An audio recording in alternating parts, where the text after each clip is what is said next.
students, welcome to English class. In this class, we would be learning the types of figures of speech. Now, if you want to know the meaning of figures of speech, we've done a video on that. You can watch the video after this class. Now, the first type of figures of speech is simile. Simile. Simile is a figure of speech that compares two things. Simile compares two things, and these things that is being compared have one thing in common. They both have one thing in common. Now let's take the example. But before we take the example, simile compares two things using the comparing words. Now, the examples of the comparing words are like, as, like, and as. So these two words are the comparing words that is used to compare two things that have one thing in common. Now let's go through the sentence example to understand simile. The soldier is as brave as a lion. The soldier is as brave as a lion. Now if you look at the sentence, the soldier and the lion is being compared. The soldier and the lion is being compared. Now, what do the soldier and the lion have in common? Bravery. Bravery. So, brave as a lion is a simile. And if you look at this phrase, you get to see the comparing word as.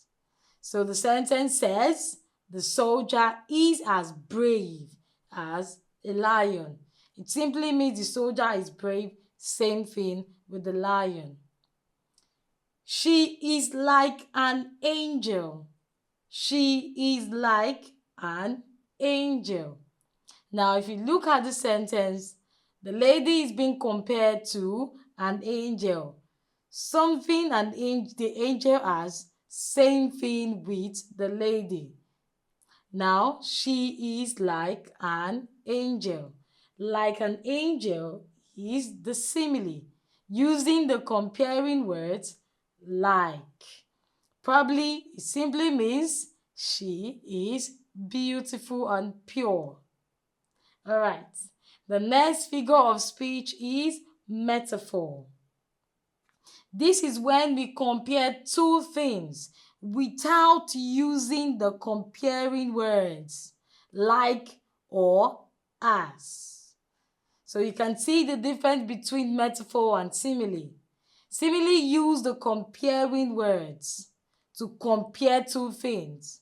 Metaphor does not, but metaphor also compares two things, but it does not use the comparing words. Now let's look at the example. Chika is a cheetah on the field. Chika is a cheetah on the field. Now, what are the two things being compared in this sentence? Chika and cheetah. Now, if you know, cheetah is one of the fastest animals. So it simply means that Chika has one of the qualities of a cheetah, meaning Chika is a fast runner. All right. And if you see this sentence, it does not use the comparing words. Instead, it just goes straight to the point. Chika is a cheetah, not Chika is like a cheetah. If you say Chika is like a cheetah, then that word is a simile. But if you say Chika is a cheetah, then that sentence is a metaphor. The next sentence example is a smile is sunshine.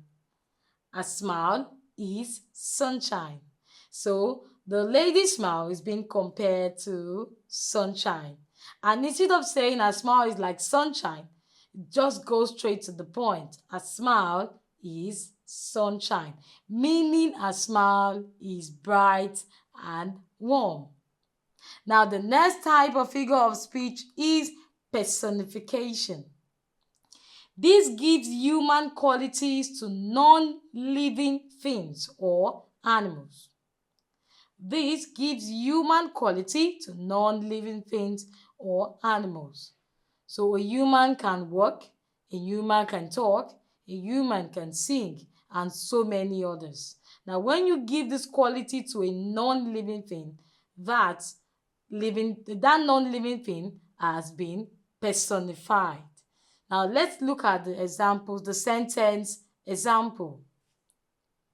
The sun smiled at the children.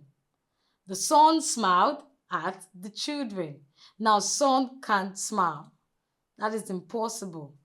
Smile is a human quality and it has been given to sun.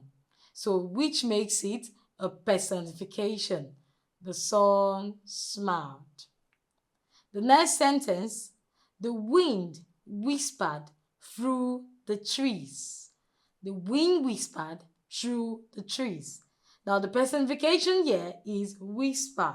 This is a human quality and it has been given to a non-living thing, wind. The wind cannot whisper. But in terms of figures of speech, oh yes, the wind can whisper, which makes it a personification.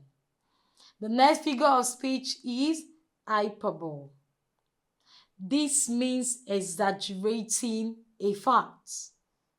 Hyperbole means exaggerating a fact. Sentence example, I have told you a million times.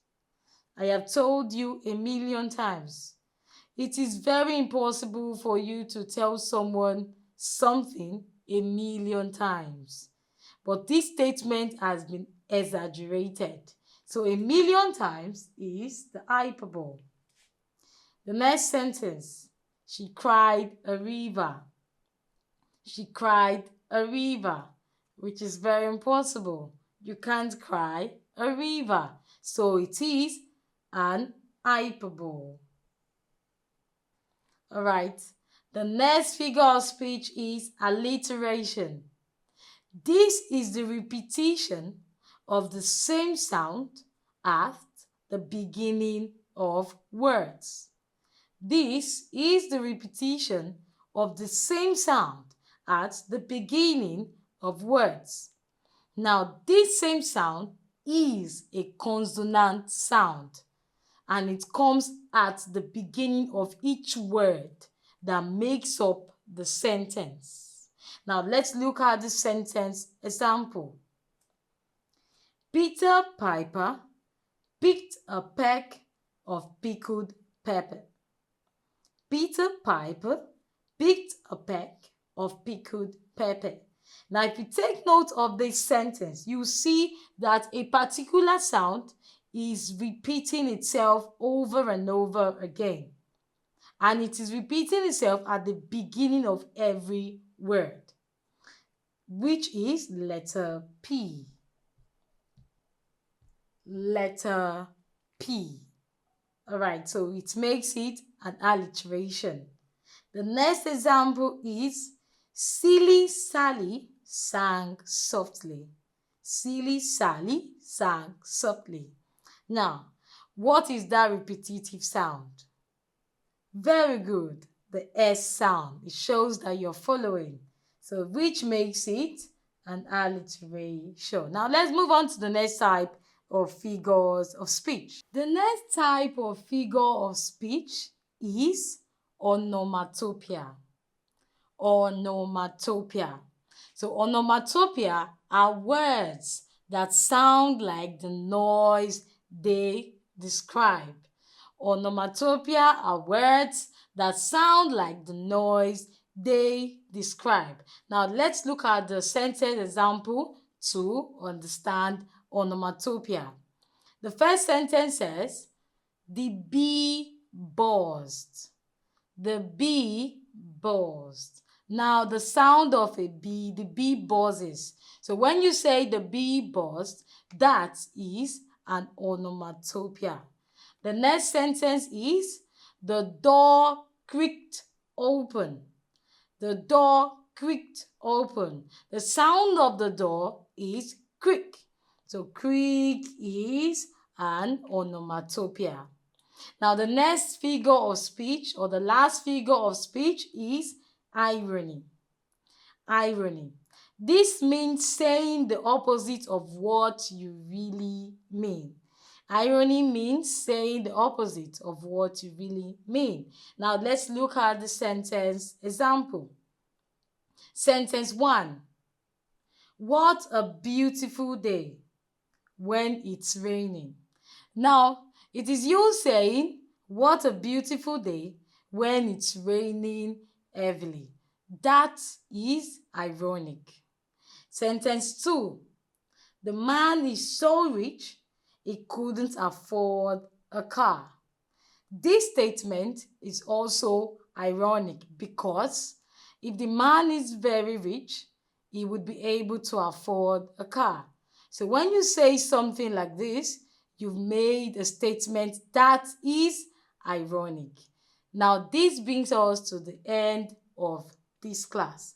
Thank you for watching and also learning English with me. If you know these classes has helped you so far to get better in English, please do well to give this video a thumbs up. Also, if you haven't subscribed to our channel, please do well to hit the subscribe button and do not forget to hit the notification bell icon to get updated whenever we post new videos on this platform. And please share our videos to as many students that need something like this. Thank you again.